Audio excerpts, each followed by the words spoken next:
Welcome back to Comic Universe, the only nerd-centric thing you need in your life. DPZ riding solo again, and with another comic review. Once again, this comic was provided to us by our brother, Chris, aka the Mount Vernon Kid. And yeah, this is a comic that I said I was in my G.I. Joe vs. the $6 Million Man review, I was going to do a review of. And this is Rose, The Last Light, written by Meredith Finch, and artwork by I.G. Garia. Hope I'm saying that last name right. So let's talk about Rose: The Last Light. This is the first volume in the Image comic by Meredith Finch, and I gotta be straight with you guys right off the bat. I'm not the biggest guy of high fantasy.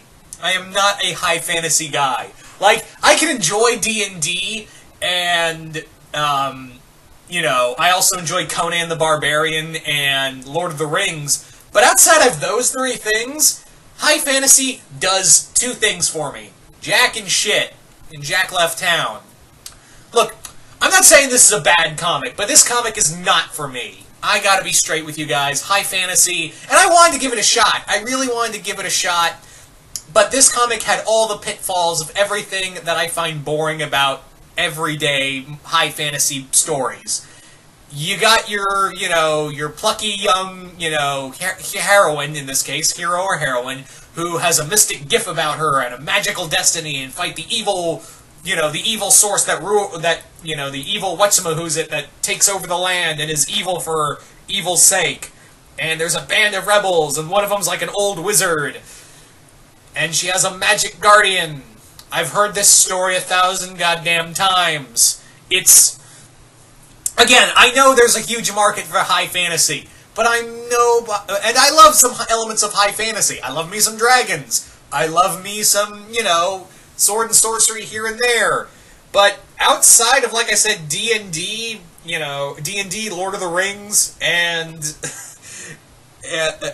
Conan the Barbarian, and to an extent, Warcraft. To Warcraft. Everything.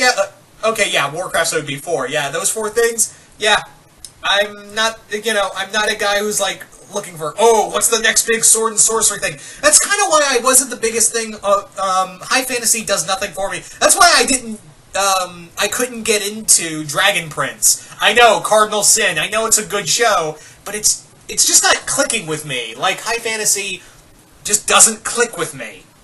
And this is from a guy who really enjoys like He-Man and Thundercats and I don't know. And I don't mean it as disrespect to Chris. He gave me this book out of the kindness of his heart, and I really do respect that. I really do love and respect the guy. And Chris, I know you're watching this. I can't thank you enough for the book. But yeah, I wanted to give this a shot, because again, a friend went out of his way, and with the kindness of his heart, gave me this comic to help this channel grow. And I was willing to give it a chance, but the story is so by the number. The problem with this is that it feels so by the numbers. Rose is just really... She has such MacGuffin abilities, it's not even funny. Like, they don't go too deep into what a guardian is. Actually, I should back up. The story is set around this mythical world where guardians used to have these things called cats, and they would protect the land. However, this evil queen named Zilla killed all the guardians and now used them as like wraiths, and now she wishes to destroy all magic from the land because reasons. We don't know why those reasons. This is the first volume, granted. This is, keep in mind, the first volume. The comic's still going. In fact, I don't even think the second volume's out yet. But yeah. So, positives. The artwork by I.G. Garia. Hope I'm saying the name right.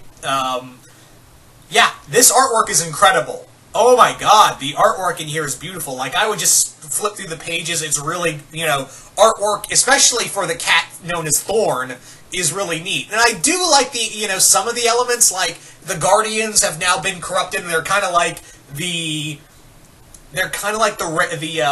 White Walkers from Game of Thrones. Got away from me. The word got away from me. So I like that, like how they, you know, Drusilla, but Drusilla is so generic evil. And it's very clear, like, oh, you're doing this for an even greater evil, okay. Rose is really just kind of there. Her powers are, like, they make a big deal of, oh, there's never been a female guardian. What's your backstory? And also, like, just, you know, she's just more powerful than the other guardians because I hate that. I hate that, like, even in, you know, non-high fantasy, when you have, like, magical, when you just have destinies in general, like, oh, you're destined to bring balance to the world, so you're automatically more powerful because destiny says you're going to do this. But you're probably thinking, but the Avatar is destined to save the world. Not really. The Avatar in Avatar Last Airbender is not destined to defeat the Fire Lord. He has to. So he has to train to do all that. The Avatar has, you know, past lives have, you know, led to certain problems. Remember, Kyoshi created the Dai Li, and we all know how that turned out. And let's not forget, Roku technically was the reason why we had the extinction of the air nomads to begin with. So not destined to do jack shit. They're just, you know, they're supposed to keep balance. Whereas Guardians are destined to do certain things, especially with Rose. The other element that I do like is that I do dig the Knight of Sir Dante. He starts out as a villain, and it looks like he may be joining the group eventually. So I'm curious to see where that goes. But yeah, everything else about this comic just feels so by the numbers. And I don't mean as to knock Meredith Finch. She did a decent job with her Wonder Woman run, but this just feels like I've read this before. That's the problem with this, is that I've read this before in so many other fantasy stories and done better with, you know, with interesting twists and turns here and there. So this doesn't feel really new to me. And again, I'm a little biased because, again, I'm not a high fantasy guy. More science fiction and giant monsters.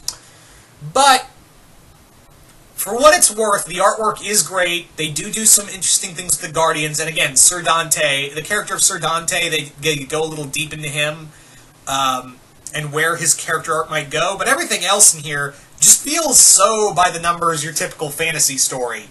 And that's what really bogs it down for me, is that it just feels like I've seen this before. That's my biggest issue with this, is that I've seen this before and done better. But again, yeah, so there you go, guys. That's my review for Rose the Last Light. If you're interested in getting this comic, it isn't. The first volumes of most Image comics are $9.99, so it's $10. If you really are curious about it, I would say if you are a fan of big fantasy stuff, I'd say give it a look. But yeah, I don't know if I really want to continue with this series, because I was just kind of I was so like, I've seen this before. But if you enjoyed this comic, that's totally fine. If anyone out there is watching this enjoyed this comic, that's totally fine.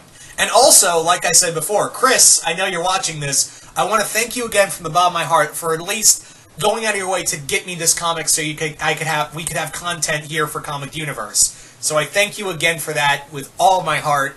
This just didn't do anything for me. I'm sorry. But anyway, so hope you all enjoyed this comic review. If you're new here, subscribe, hit the bell to get notifications, and like, share, and subscribe, and all that. And see you once more in the universe.